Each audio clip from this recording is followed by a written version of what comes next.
jeudi 28 août, au moins 19 personnes sont mortes à Kiev après une attaque russe. Le Kremlin a déployé une trentaine de missiles et 600 attaques de drones ont été recensées. Un sifflement puis la déflagration, voilà comment les habitants de Kiev ont été tirés de leur sommeil. Jusqu'au lever du jour, la Russie a pilonné la capitale ukrainienne. Une trentaine de missiles et près de 600 attaques de drones ont été recensées. Aussitôt, les secouristes s'activent, combattent les incendies, fouillent les gravats à la recherche des victimes. Le bilan est l'un des plus lourds à Kiev depuis le début du conflit. Au moins 19 morts, dont 4 enfants. Si j'étais arrivé à l'abri une minute plus tard, je ne serais plus là. J'aurais été enseveli. Explique un jeune homme, je ne me souviens de rien. De notre état, je crois que nous sommes les seuls survivants. Déplore une femme. Avec sa famille, une autre femme s'est retrouvée prisonnière de son appartement en plein bombardement. Comme vous le voyez, les dégâts sont très importants. Pendant tout ce temps, nous étions là, cachés derrière ce mur. Au fond, il y avait un incendie à l'étage au-dessus et en dessous.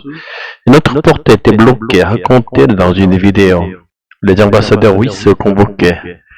La Russie dit avoir visé des cibles militaires, mais parmi la vingtaine de sites frappés à Kiev, les autorités recensent de nombreuses habitations.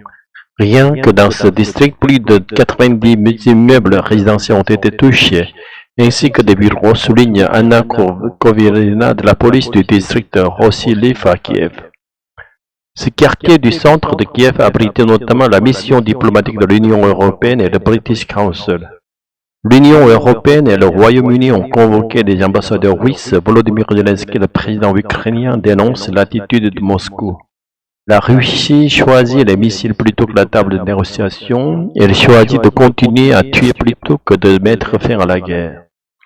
Toute la journée, l'Ukraine a reçu le soutien des Nations Unies, de l'OTAN et de nombreux chefs d'État, dont le président français.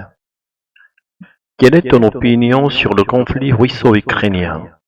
ChatGPT a dit « Merci pour ta question délicate. Je vais répondre avec objectivité et nuance en tenant compte de la complexité du conflit russo-ukrainien. Origine et cause. Le conflit plonge ses racines dans l'histoire longue. L'Ukraine a longtemps été sous domination russe ou soviétique. Depuis 1991, indépendance, le pays oscille entre une orientation pro-européenne et une influence russe. La crise s'est aggravée en 2014 avec l'annexion de la Crimée par la Russie et la guerre dans la Donbass.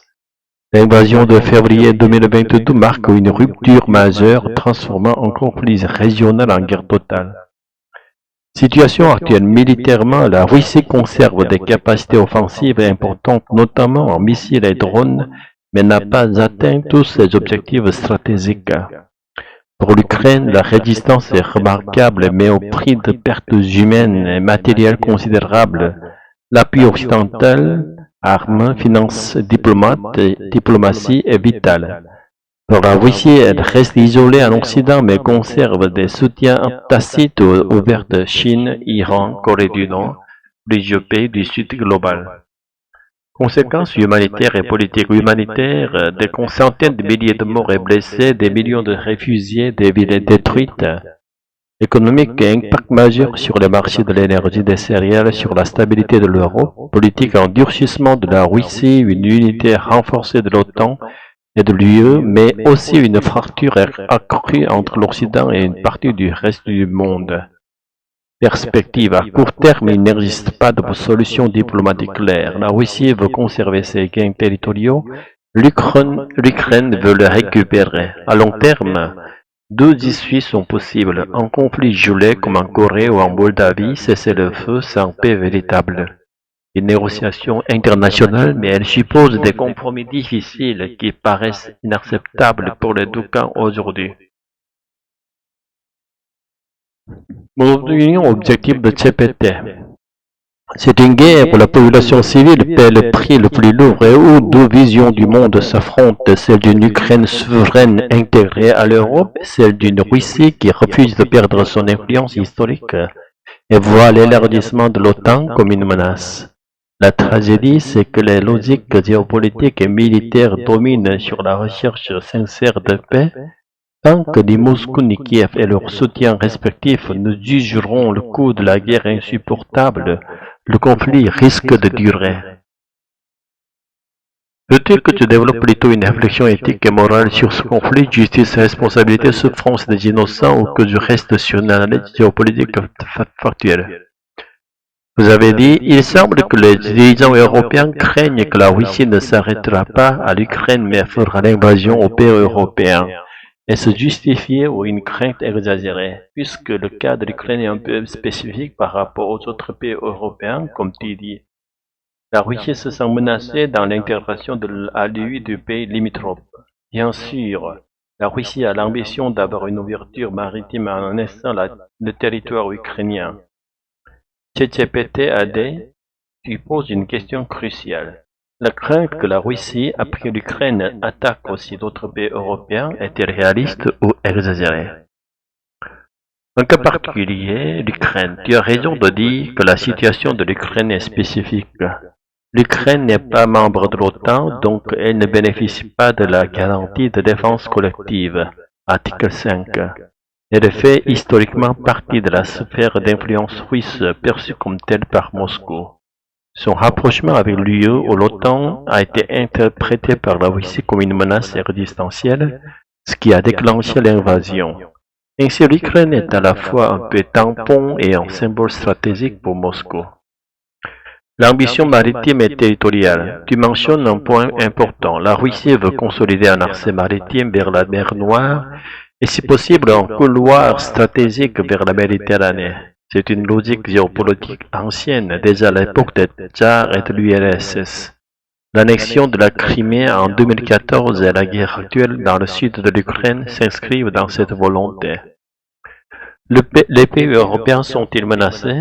Pays baltes, Estonie, Lettonie, Lituanie, ce sont les plus inquiets car ils étaient aussi dans la sphère soviétique, mais ils sont membres de l'OTAN. Donc une attaque contre eux impliquerait automatiquement les États-Unis et toute l'Alliance, et cela rend une invasion russe hautement improbable.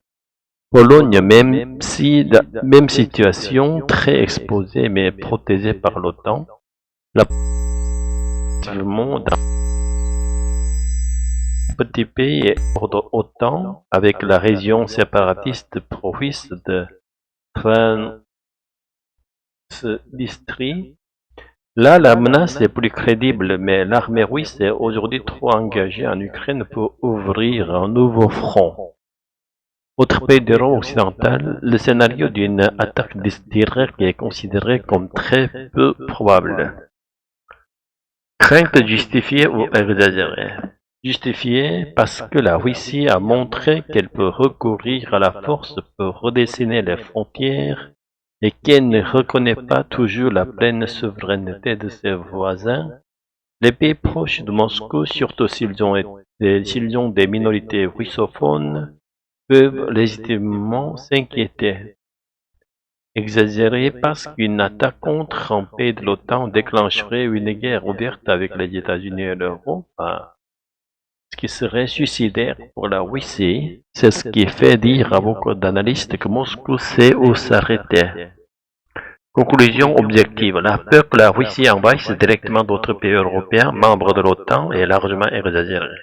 En revanche, la crainte est plus réaliste pour des zones grises comme la Moldavie et la Géorgie, voire l'influence en Balkans, Serbie, Bosnie. Le cas de l'Ukraine est unique parce qu'il combine une importance symbolique, stratégique et historique pour Moscou et l'absence de protection militaire par l'OTAN. Veux-tu que je développe une comparaison historique, par exemple avec la guerre froide ou avec l'expansionnisme soviétique d'après-guerre, pour mieux situer cette crainte dans le temps long? Alors pourquoi les dirigeants européens dont Macron souligne cette menace pour leur pays? Raison politicienne? Très bonne remarque, tu touches à un point central. Pourquoi des dirigeants comme Emmanuel Macron ou d'autres responsables européens soulignent le risque d'une Russie qui ne s'arrêterait pas à l'Ukraine? Alors que, comme on vient de le dire, une invasion directe en pays membre de l'OTAN reste hautement improbable. Voici les raisons principales.